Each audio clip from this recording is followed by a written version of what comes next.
இப்போது ஒரு அண்மை செய்தியை பார்க்கலாம்.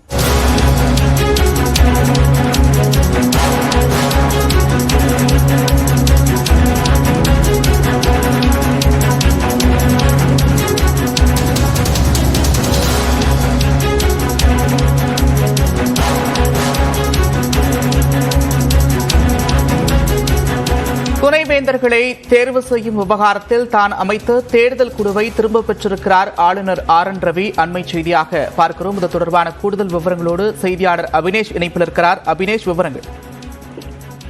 நந்தா, கடந்த செப்டம்பர் மாதம் 6ஆம் தேதி சென்னை பல்கலைக்கழகத்தின் வேந்தரான ஆளுநரால் பல்கலைக்கழகத்தின் துணைவேந்தரை தேர்வு செய்வதற்கான தேடுதல் மற்றும் தேர்வு குழு அமைக்கப்பட்டு அதற்கான அறிவிப்பு என்பது வெளியிடப்பட்டது.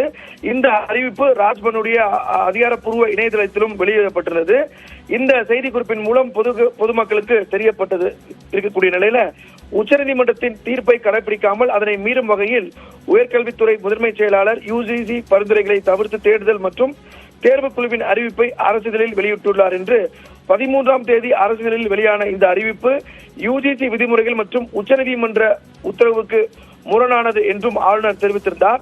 இந்த நிலையில தற்போது துணைவேந்தர்கள் நியமனத்திற்கான தேர்தல் மற்றும் தேர்வு குழுவை ஆளுநரால் நியமிக்கப்பட்டிருந்த அந்த தேர்வு குழு தான் திரும்ப பெற்றுக் கொள்வதாகவும் UGC உடைய விதிமுறைகளை பின்பற்றி தமிழக அரசு உரிய வகையில் தேடுதல் மற்றும் தேர்வு குழுவை அமைக்கும் என தான் நம்புவதாகவும் ஆளுநர் மாளிகையிலிருந்து வெளியிடப்பட்டிருக்கக்கூடிய அந்த செய்தி குறிப்பு தெரிவிக்கப்பட்டிருக்கிறது.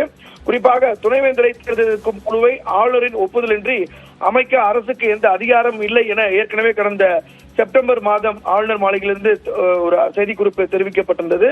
இதனால அரசுக்கும் ஆளுநருக்கும் இடையே ஏற்கனவே பல்வேறு விவகாரங்கள்ல ஒரு கருத்து வேறுபாடு இருந்த நிலையில இந்த பிரச்சனையும் ஒரு நிலுவையில் இருந்த நிலையில தற்போது அந்த தேர்தல் மற்றும் தேர்வு குழுவை துணைவேந்தர் நியமனத்துல திரும்ப பெற்றுக் கொள்வதாக ஆளுநர் மாளிகை அதிகாரப்பூர்வமாக ஒரு செய்தி குறிப்பை வெளியிட்டிருக்கிறாங்க.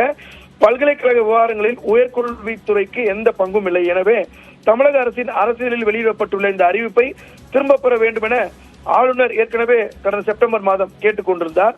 எனவே இந்த நிலையில கோவை பாரதியார் பல்கலைக்கழகம் மற்றும் தமிழ்நாடு ஆசிரியர் கல்வியியல் பல்கலைக்கழகத்தின் புதிய துணைவேந்தருக்கான தேர்தல் குழு உள்ளிட்ட இந்த தேர்தல் மற்றும் தேர்வு குழுக்கள் கடந்த அக்டோபர் நவம்பர் மாதங்களில் நியமிக்கப்பட்டு அதுக்கான அரசியல் வெளியிடப்படக்கூடிய நிலையில தற்போது தேர்தல் குழுவில் 3 முதல் 5 பேர் வரை இடம்பெறலாம்.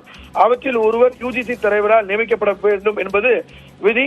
இதனை அடுத்து துணைவேந்தர் தேர்தல் குழுவில் UGC பிரதிநிதியை நியமனம் செய்வதற்கான திருத்தங்களை மேற்கொள்ள ஆளுநர் தரப்பிலிருந்து உயர்கல்வித்துறைக்கு அறிவுறுத்தப்பட்டது. ஆனால் உயர்கல்வித்துறை ஒப்புதல் அளிக்காததால் தேர்தல் குழு தங்கள் பணியை தொடங்குவதில் ஒரு சிக்கல் ஏற்பட்ட நிலையில தற்பொழுது இதிலிருந்து ஒரு சிக்கல்கள் விலகி இருக்கிறது. தேர்தல் குழுவில் தான் நியமிக்கப்பட்டிருந்த அந்த பரிந்துரையை அவர் வித்ரா பண்ணிக்கிறார். துணைவேந்தர் பதவியில் காலியாக இருக்கக்கூடிய கோவை பாரதியார் ஆசிரியர் மற்றும் கல்வியல் மற்றும் சென்னை பல்கலைக்கழகத்துக்கான தேடல் குழுக்களில் UGC சார்பில் ஒரு உறுப்பினரை நியமித்து ஆளுநர் RN ரவி கடந்த செப்டம்பர் 6ஆம் தேதி ஒரு அறிவிப்பையும் வெளியிட்டிருந்தார். மறுபுறம் ஆளுநரின் தன்னிச்சையான இந்த உத்தரவுக்கு கடும் அதிருப்தி ஏற்பட்டது. கல்வியாளர்கள் மற்றும் தமிழக அரசு அதை எதிர்த்திருந்தாங்க. இதை சட்ட ரீதியாக எதிர்கொள்வோம் எனவும் அப்போதைய உயர்கல்வித்துறை அமைச்சர் பொன்முடி தெரிவித்திருந்த நிலையில சென்னை பல்கலைக்கழக துணைவேந்தரை நியமனத்திற்கான தேடல் குழுவின் விவரங்களில் அரசிதழில் தமிழ்நாடு அரசு வெளியிட்டிருந்தது.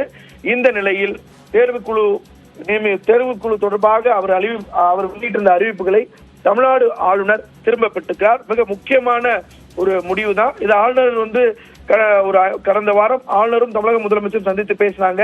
உச்சநீதிமன்ற தீர்ப்பை அடுத்து பல்வேறு கட்டங்களுக்கு பிறகு இருவருடைய சந்திப்பு மிக முக்கியமானதாக பார்க்கப்பட்ட நிலையில ஆளுநர் மாளிகையிலிருந்து வந்திருக்கக்கூடிய இந்த அறிவிப்பு என்பது ஒரு மிக முக்கியமான ஒரு அறிவிப்பா பார்க்க வேண்டியதாக இருக்கிறது.